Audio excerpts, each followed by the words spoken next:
होती है बेदर्द बहुत ही इस दुनिया की रस्में, मुश्किल कर देती है निभाना प्यार वफा की कसमें। शीशे जैसे अरमा लेकर राहों से ना गुजरना, शीशा तो टूट जाता है।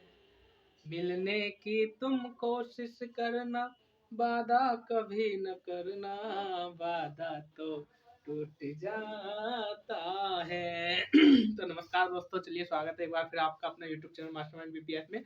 तो जैसे कि आपको मालूम ही है कि हम उत्तर प्रदेश के जीके की बात कर रहे हैं, आपकी बार वीडियो पार। तो चाहे समूह का एग्जाम हो या पुलिस का, उत्तर प्रदेश पुलिस का हो या बीडीओ का हो या लेखपाल का हो, इन सभी के लिए महत्वपूर्ण हो जाता है उत्तर प्रदेश का जीके। तो उत्तर प्रदेश के जीके में हम बात कर रहे हैं उत्तर प्रदेश के इतिहास की। कल हमने बौद्ध धर्म के बारे में जाना था और अंत में हमने बौद्ध धर्म से संबंधित कुछ यानी चारों बौद्ध संगीतियों के बारे में भी जान लिया था। अब जो हम बात कर रहे हैं, हम बात करेंगे उत्तर प्रदेश के इतिहास में मौर्य वंश से संबंधित तथ्यों की, यानी उत्तर प्रदेश के इतिहास में मौर्य काल का क्या योगदान रहा है। तो फटाफट आप अपना कॉपी पेन निकालिए और मेरे साथ चीजों को साझा करना शुरू कर दीजिए, ठीक है। तो मौर्य काल, मौर्य काल।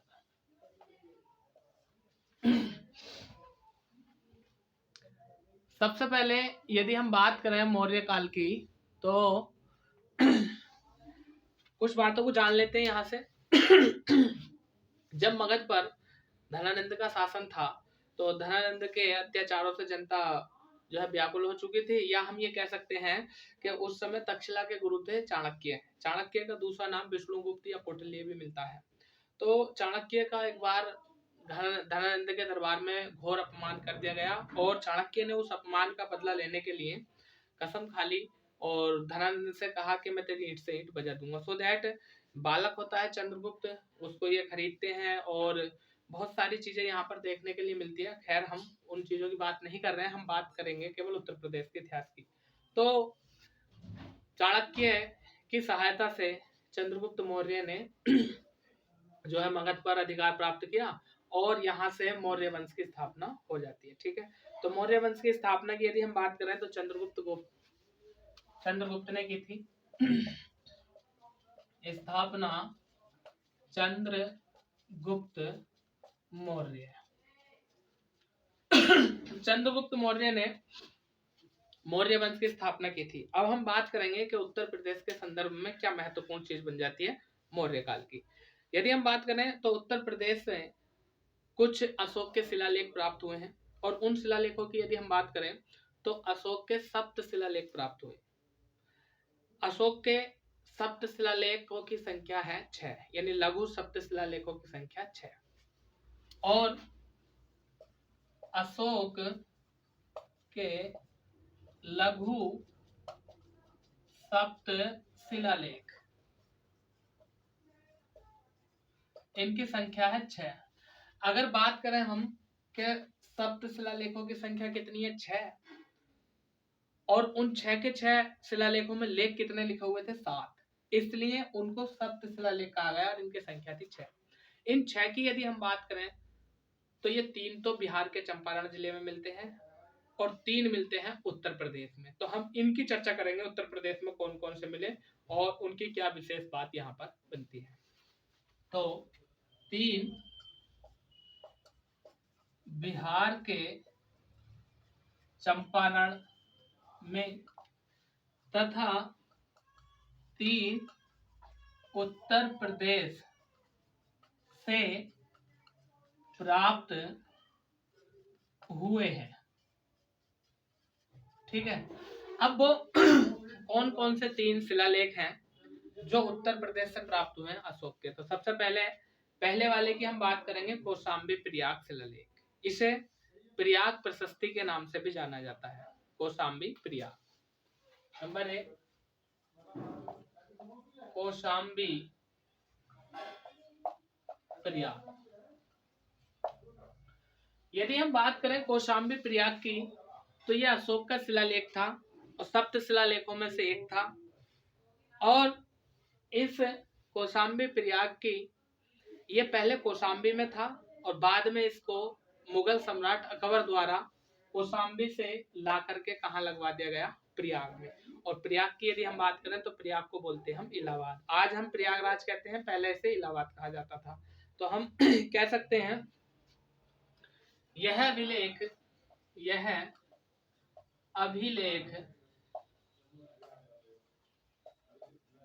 कौशाम्बी में था,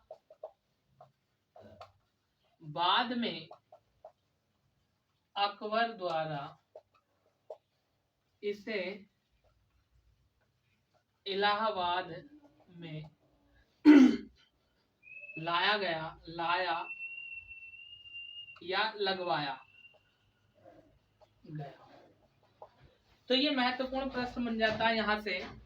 इसके बाद हम बात करते हैं कि दूसरा कौन सा सप्त शिलालेख था, लघु सप्त शिलालेख अशोक का, जो उत्तर प्रदेश से प्राप्त हुआ। तो आप इसका एक बार स्क्रीनशॉट ले लो और इसके बाद चलते हैं हम आगे।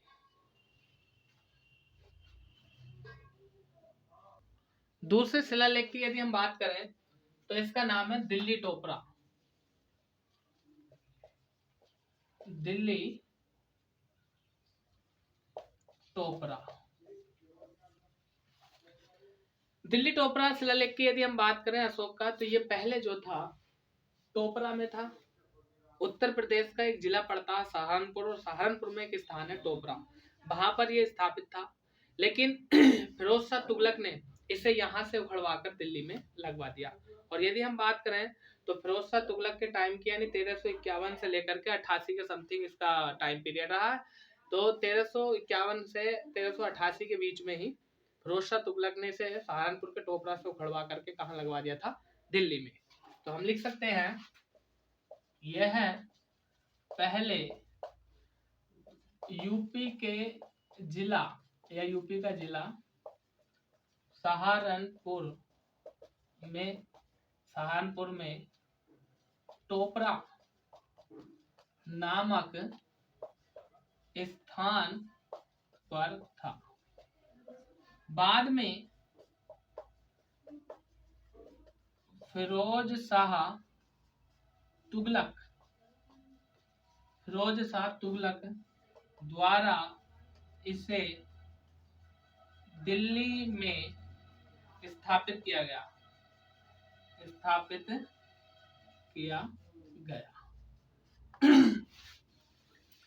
तो एक तो महत्वपूर्ण बात निकल कर आती है इसकी दिल्ली टोपरा अभिलेख की। फिर यदि हम बात करें तो इस दिल्ली टोपरा अभिलेख को कुछ संज्ञा दी गई है। इसे और अन्य नामों से जाना जाता है। इसे भीमसेन की लाट या फिरोज शाह की लाट या सुनहरी लाट के नाम से भी जाना जाता है। तो यहाँ से कई बार प्रश्न आएगा, पूछेगा अशोक के कौन से लघु शिलालेख को या सप्त शिलालेख को भीमसेन की लाट के नाम से जाना जाता है। तो हम बात कर रहे हैं इसके अन्य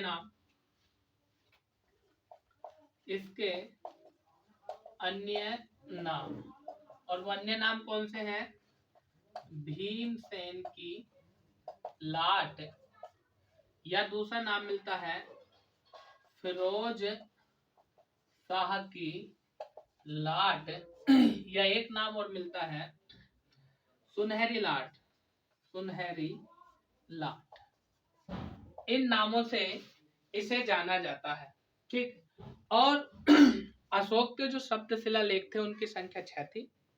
प्रत्येक शिलालेख पर 7 लेख लिखे हुए थे, ऐसा बताया जाता है। लेकिन फिर भी यदि हम बात करें तो यहाँ से एक प्रश्न और आ जाता है कि अशोक के सप्त शिलालेखों में पूर्ण सप्त शिलालेख कौन सा था? तो वो दिल्ली टोपरा शिलालेख ही था। यानी इस पर पूरे के पूरे 7 लेख लिखे हुए थे। हालांकि और पे भी 7 थे लेकिन वो पूरे नहीं थे। लेकिन दिल्ली टोपरा अभिलेख पर जो है पूरे 7 शिलालेख लिखे हुए थे। ठीक, लिख रहे हैं यह एकमात्र शिलालेख था जिस पर अशोक के 7 लेख लिखे हुए थे।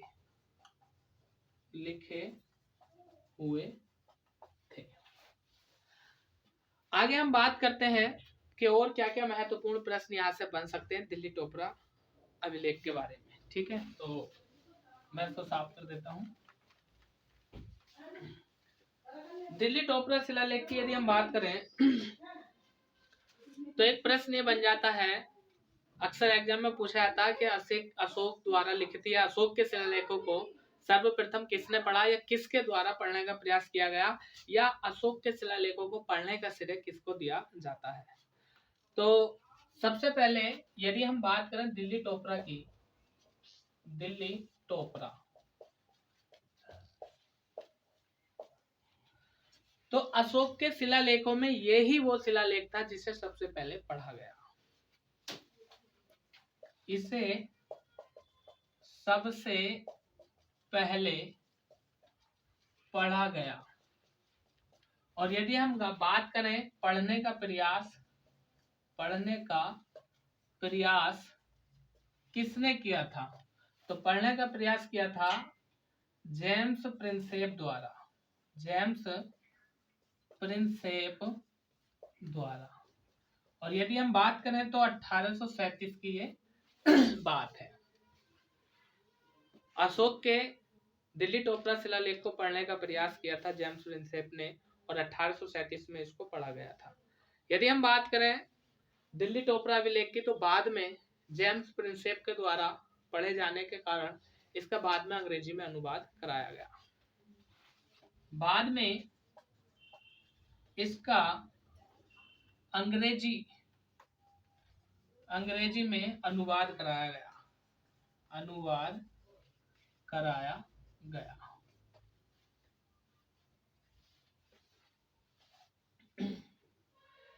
इसके बाद हम बात करते हैं तीसरे शिलालेख की। जैसे कि हमने जाना था अशोक के सप्त शिलालेखों की संख्या 6 थी, 3 बिहार के चंपारण जिले में स्थित और 3 उत्तर प्रदेश से प्राप्त हुए।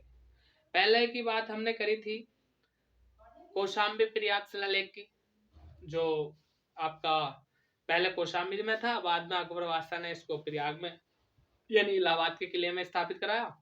और दूसरे की हमने बात करी है अभी दिल्ली टोपरा अभिलेख की, तो ये पहले उत्तर प्रदेश के सहारनपुर जिले के टोपरा नामक स्थान पे था और फिरोज शाह तुगलक ने इसे टोपरा से उठवा करके दिल्ली में स्थापित करा दिया।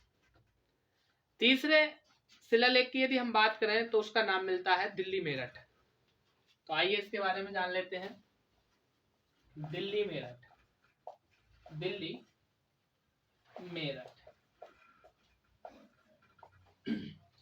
तो इसके लिए जो महत्वपूर्ण प्रश्न बनता है वो ये बनता है, 1364 के आसपास की बात है। जैसे फिरोज शाह तुगलक के टाइम पीरियड की हमने बात करी थी, तो 1351 से 1388 के समथिंग फिरोज शाह तुगलक का टाइम रहता है।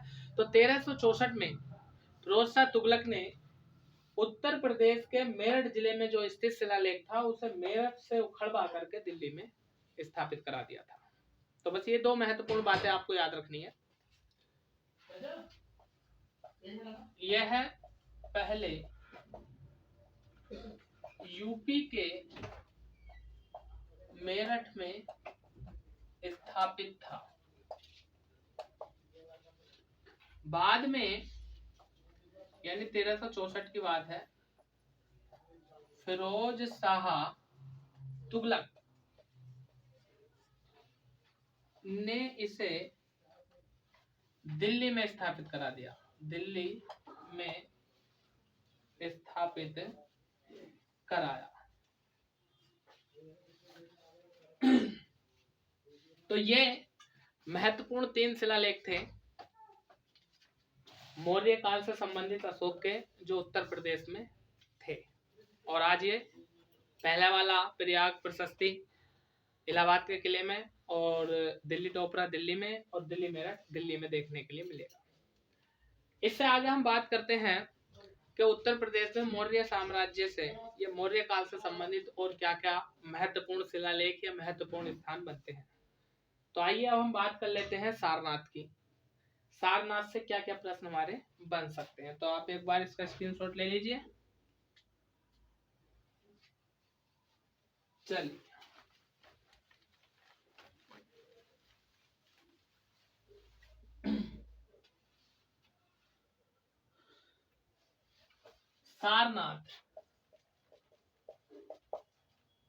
सारनाथ की यदि हम बात करें तो ये वर्तमान में वाराणसी में है। और वाराणसी की यदि हम बात करें तो भारत के उत्तर प्रदेश में। सारनाथ शिलालेख की या सारनाथ स्तंभ लेख की यदि हम बात करें तो ये भी अशोक का एक लघु स्तंभ लेख था। और यदि हम इसकी बात करें तो इस लघु स्तंभ लेख ने अशोक ने अपने महापात्रों के लिए संघ की मनाई के आदेश दिए हैं। मैं लिख देता हूं तब आप समझ लोगे।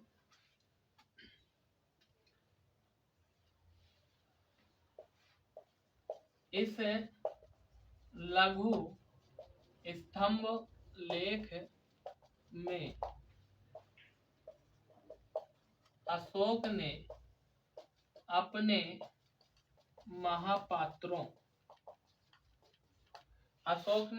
महापात्रों को संघ भेद में रोकने का आदेश दिया है या संघ भेद को रोकने का आदेश दिया है या देता है, दिया है या देता है।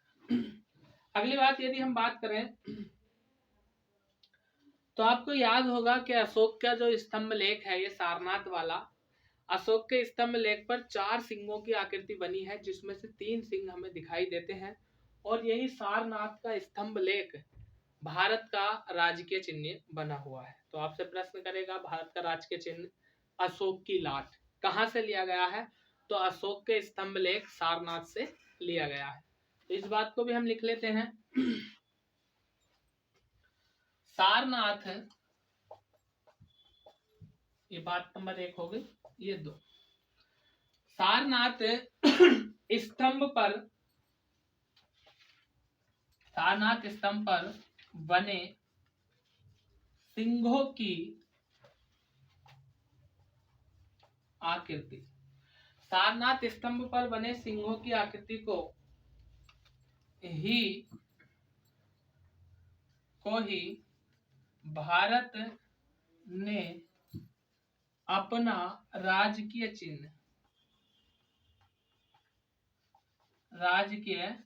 चिन्ह माना है या बनाया है।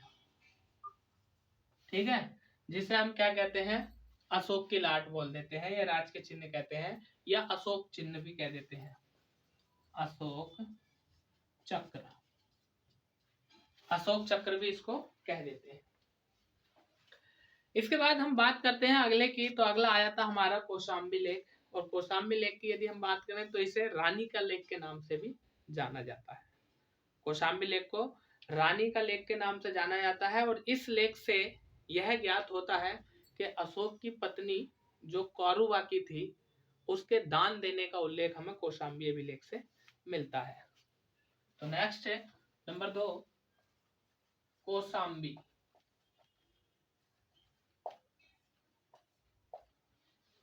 इसे रानी का अभिलेख भी कहते हैं। इसमें या इससे अशोक की पत्नी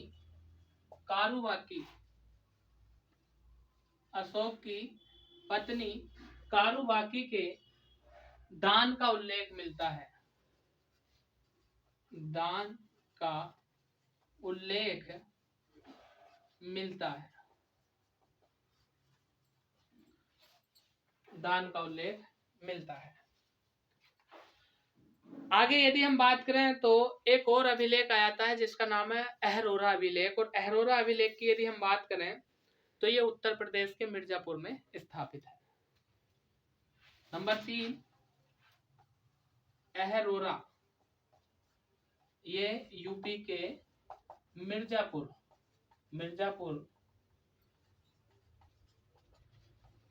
स्थापित है।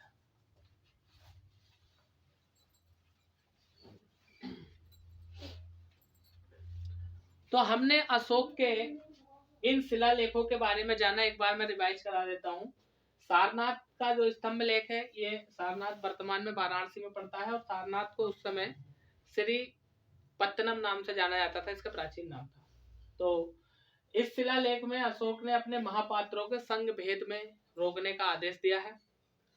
और नंबर 2, सारनाथ का जो स्तंभ लेख है या सारनाथ में जो सिंह अशोक की लाट है, इस पर जो है ना 4 सिंहों की मूर्ति बनी है, जिसमें से 3 दिखाई देती है, और उसी को भारत सरकार ने अपना राज के चिन्ह माना है, या इसी को हम क्या कह देते हैं, अशोक चक्र कह देते हैं। जब आप पुलिस के किसी बड़े अधिकारी की टोपी देखेंगे, जो हेड होती है उस पर सिंह आकृति बनी होती है, 3 शेर होते हैं, ठीक है। तो ये वही है राज के चिन्ह भारत का। दूसरी बात, हमने बात करी कौशाम्बी अभिलेख की, तो कौशाम्बी अभिलेख को रानी का अभिलेख कहा जाता है। और रानी का अभिलेख कहने का मतलब यह है कि अशोक की पत्नी कौरवाकी के दान देने का उल्लेख हमें इससे प्राप्त होता है। नंबर 3 पे अहरोरा अभिलेख, ये उत्तर प्रदेश के मिर्जापुर में स्थापित है और उत्तर प्रदेश के मिर्जापुर से ये प्राप्त हुआ है। आगे हम बात कर लेते हैं कि और क्या क्या महत्वपूर्ण प्रश्न यहाँ से बन सकते हैं, तो आप इसका स्क्रीनशॉट ले लीजिए।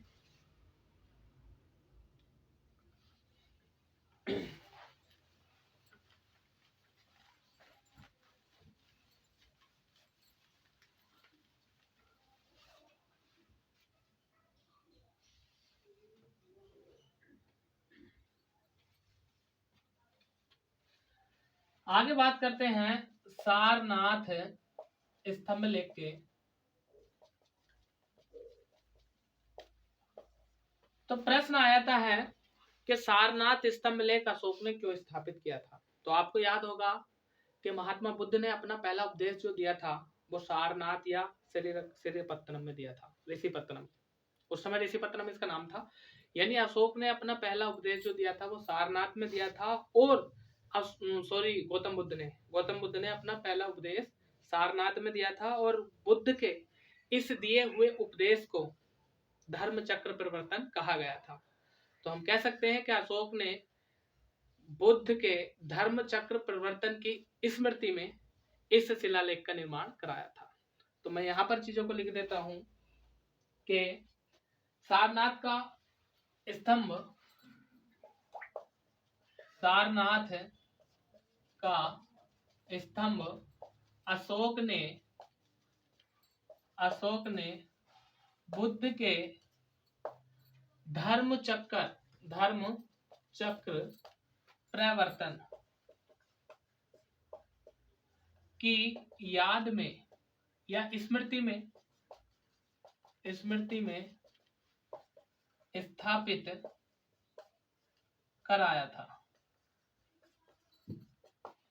तो एक बात आपको ये याद रखनी है। और यदि हम बात करें यहां से, तो अगला प्रश्न यहां पर ये बन जाता है कि अशोक के काल में जो मूर्तिकार थे या अशोक के दरबार में जो चित्रकार थे, उन्होंने अनेकों प्रस्तर मूर्तियों का निर्माण किया है।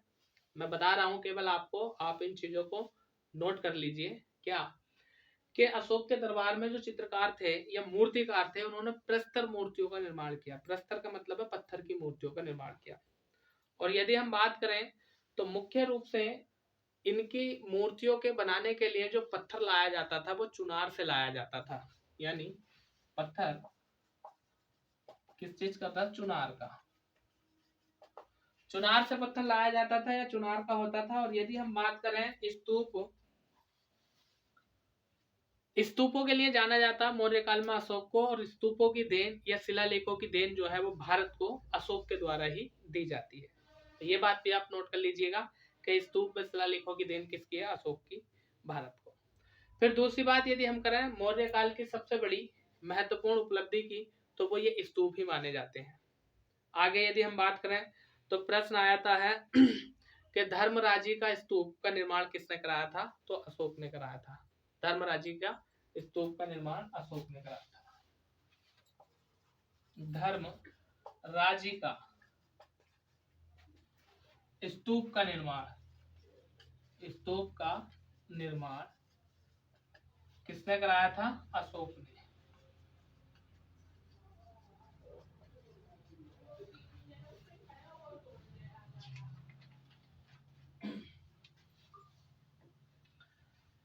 एक और विशेष बात पर हम चर्चा कर लेते हैं मौर्य काल से संबंधित, और वह चर्चा क्या है?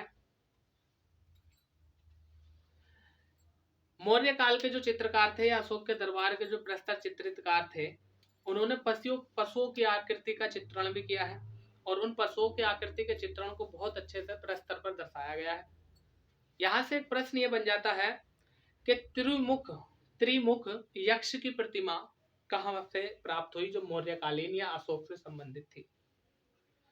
तो वाराणसी में एक जगह पड़ती है जिसका नाम है राजघाट, वहां से त्रिमुख यक्ष की मूर्ति हमें प्राप्त हुई है, या यूं कह दीजिए कि उसमें बुद्ध के 3 मुख यानी मुंह दर्शाए गए हैं। तो उसको हम कह सकते हैं त्रिमुख यक्ष की मूर्ति वाराणसी के राजघाट से प्राप्त हुई है। तो त्रिमुख यक्ष की मूर्ति ये राजघाट कहाँ पड़ता है? वाराणसी, यहां से प्राप्त हुई है। इसके बाद यदि हम बात करें आगे, प्रश्न ये बनेगा कि एक यक्ष की मूर्ति है जिसका नाम है मतिभद्र या मणिभद्र। यक्ष की मूर्ति मणिभद्र, और इस मणिभद्र की यदि हम बात करें तो मथुरा में एक गांव पड़ता है जिसको बोलते हैं परखा ग्राम। मथुरा के परखा गांव में एक मूर्ति मिलती है जिसका नाम है मणिभद्र, और उसको भी यक्ष की संज्ञा दी गई है, और मूर्ति का नाम क्या है? मणिभद्र। तो हम लिख सकते हैं यक्ष की मूर्ति मणिभद्र, यक्ष की मूर्ति, और उस मूर्ति का नाम है मणिभद्र। ये कहां से प्राप्त हुई है? परखा ग्राम, और परखा ग्राम कहां पर है? ये मथुरा में। ठीक है, तो दोस्तों ये तो बातें थी मौर्य काल की, और मौर्य काल की जो बातें थी वो उत्तर प्रदेश के इतिहास से संबंधित थी। कल हम बात करेंगे मौर्योत्तर काल की। तो मिलते हैं कल अगले पार्ट में, तब तक के लिए वीडियो को लाइक कीजिए, अपने दोस्तों में शेयर कीजिए। यदि आप हमारे चैनल पर नए हैं तो प्लीज एक बार इसको सब्सक्राइब कर दीजिए। कल हम यहीं से क्लास शुरू करेंगे मौर्योत्तर काल से। तब तक के लिए थैंक यू, धन्यवाद।